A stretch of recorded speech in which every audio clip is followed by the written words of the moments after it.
They were once Jedi, sworn to peace, but ambition burned brighter than their vows. They defied the Council, mastered forbidden powers, and brought war to the galaxy. Defeated, they vanished beyond known space. Where did they go? What did they find? And how did exiled Jedi become the Dark Lords who would haunt the galaxy for thousands of years? The answer begins long before their exile and the Star Wars story you know so well. In the ancient days, the Jedi were not yet the cautious guardians the galaxy would come to know. They were explorers, philosophers, and warriors, shaping their role with each generation. The Force was their compass, but its boundaries were not fully understood. Among their ranks, curiosity sometimes brushed too close to the shadows, waiting just beyond the light. Some Jedi hungered for deeper power. They experimented with emotions long warned against, believing that strength could be drawn from anger without surrendering to it. They delved into ancient rituals, wielded the Force in ways the Council forbade, and convinced themselves they could master both light and dark. In secret, their number grew, until whispers became open defiance. The Council saw the danger, yet their warnings only hardened the rebels' resolve. Debates turned to shouting, and shouting to threats. The dissenters claimed the Council's vision was weak, that the Jedi should rule, not serve. When diplomacy failed, the galaxy's protectors fractured, and brothers in arms prepared to raise their blades against one another for the first time. The conflict became known as the 100-Year Darkness. Star systems chose sides, fleets clashed in distant sectors, and worlds that had known peace for centuries became battlefields. The rebels, now called Dark Jedi, wielded their powers with terrifying ferocity, crushing resistance with storms of lightning and raw telekinetic force. The Republic fought beside the loyal Jedi, but every victory was hard won, and the cost was staggering. For years the war dragged on. The Dark Jedi were powerful, but their arrogance left them overextended. The Council's forces struck in coordinated campaigns, pushing them back system by system. At last, on a desolate battlefield beneath a burning sky, the Loyalists triumphed. The surviving Dark Jedi were bound in chains, their fate to be decided. The Council refused to execute them, fearing that killing Force sensitives steeped in darkness might unleash powers beyond control. Instead, they were stripped of rank, their lightsabers destroyed, and they were cast into uncharted space aboard ancient warships. Their destination was unknown, their survival uncertain. The galaxy believed they would vanish into obscurity, swallowed by the endless void. Beyond the edges of Republic maps lay a silent gulf of stars few had dared to cross. The exiles navigated blind, chasing faint readings of distant suns. Days became weeks, weeks became months, and still no signs of life appeared. Supplies ran low, rivalries flared. Yet the strongest among them clung to one shared belief: they would rise again. At last, their scouts found a system orbiting a swollen red sun. The third planet was Korriban, harsh and dry, its skies stained crimson. From orbit, they saw vast stone cities, towering spires, and signs of a proud civilization. Landing craft descended into the heat and dust. The air was heavy with ancient power, and they soon learned they were not alone. The native Sith were a tall, red-skinned people, their eyes like molten gold. They were deeply attuned to the Force, yet their traditions honored passion, dominance, and the bending of power to one's will. To them, the Jedi exiles were not intruders, but gods come to walk among mortals. And the exiles, ever ambitious, recognized an opportunity far greater than conquest. The exiles claimed rulership over the Sith people, but they did not simply enslave them. They intermarried, their bloodlines entwining, their cultures merging. The Sith learned the advanced weaponry and galactic knowledge of the exiles. The exiles learned the ancient rites and dark magics of the Sith. Together, they forged a new order, unlike anything the galaxy had seen. Over time, the word Sith no longer meant a people, but a creed. It was the identity of their empire, their warriors and their lords. The strongest ruled, the weak served, and the dark side was not feared, but celebrated. The exiles no longer saw themselves as fallen Jedi. They had become something greater, something the galaxy would one day fear. Across Korriban's deserts, the Sith erected monumental temples. Massive blocks of black stone rose toward the blood-red sky, etched with symbols of victory and dominion. Deep within, chambers were lined with treasures, ancient artifacts, and holocrons infused with forbidden knowledge. Here, the first Sith Lords studied, meditated, and plotted the future of their rising empire. From their philosophy emerged a creed, passed from master to apprentice. It exalted strength over weakness, passion over restraint, and victory at any cost. Where the Jedi sought balance, the Sith embraced the chaos of the dark side, wielding it as the ultimate tool of domination.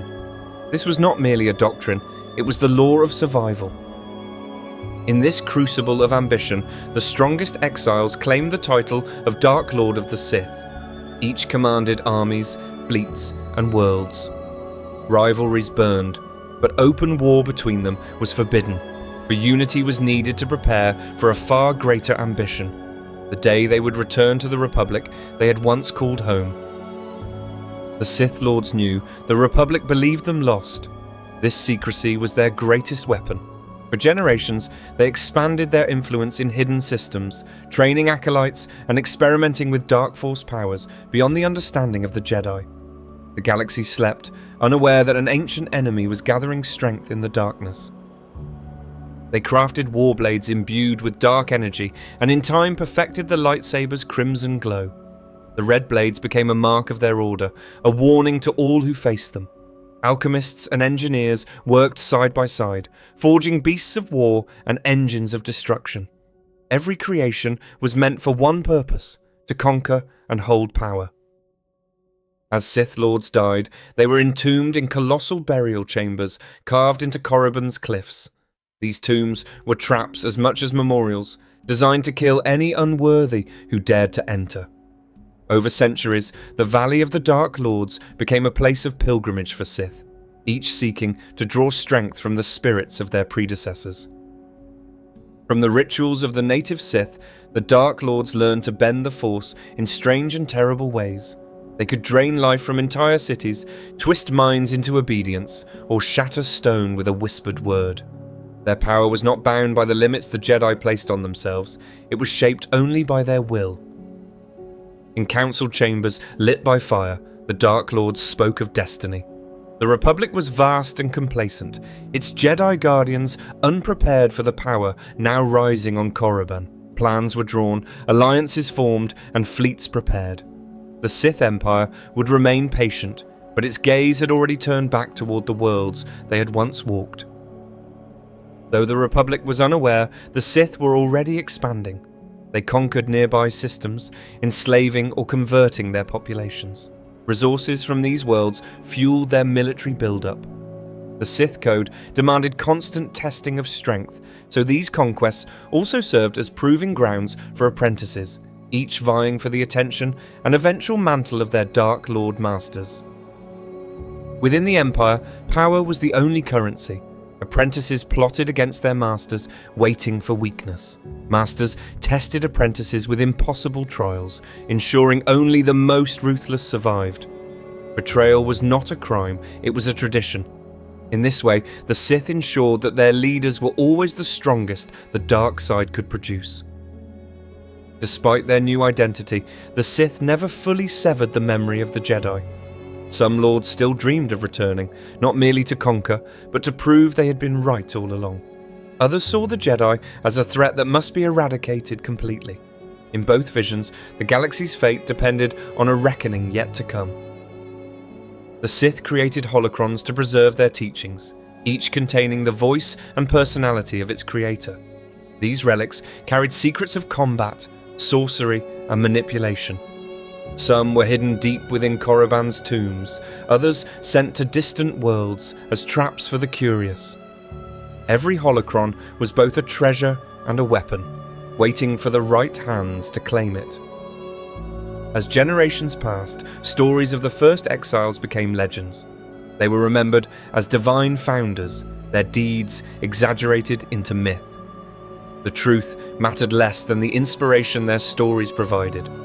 To the Sith, They were proof that the weak could rise to dominate the strong, and that the will to power was the greatest truth of all. The Sith Empire grew in the shadows for centuries.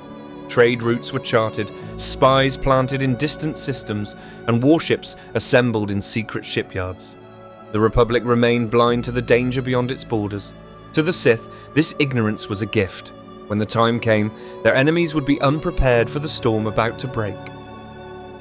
At last the day came. Sith fleets burst from hyperspace into Republic systems, overwhelming defences before reinforcements could arrive. Jedi who faced them found themselves battling not only warriors skilled in lightsaber combat, but also masters of sorcery and terror. This was only the beginning, the first act in a greater war that would one day engulf the galaxy. This first invasion lit the spark, but the full storm was still to come. In time, the Sith would unleash a war unlike anything the galaxy had ever known, striking at the heart of the Republic itself. That war would be known as the Great Hyperspace War, and it is a tale we will tell in another video. The galaxy would remember the Sith not as exiles, but as conquerors. Their philosophy, their code, and their relentless hunger for power would survive every war, every defeat. The birth of the Sith was not just the creation of an empire, it was the forging of an idea that could never be fully destroyed. They began as Jedi who believed they had been denied their destiny. Cast out, they found a new home, a new people, and a new identity. The Sith were born in exile, tempered in ambition, and bound by the dark side. And though their empires would rise and fall, their shadow would never fade from the galaxy's history. Hey guys, thanks for watching. If you enjoyed the video, don't forget to hit that subscribe button for more great stories. Cheers.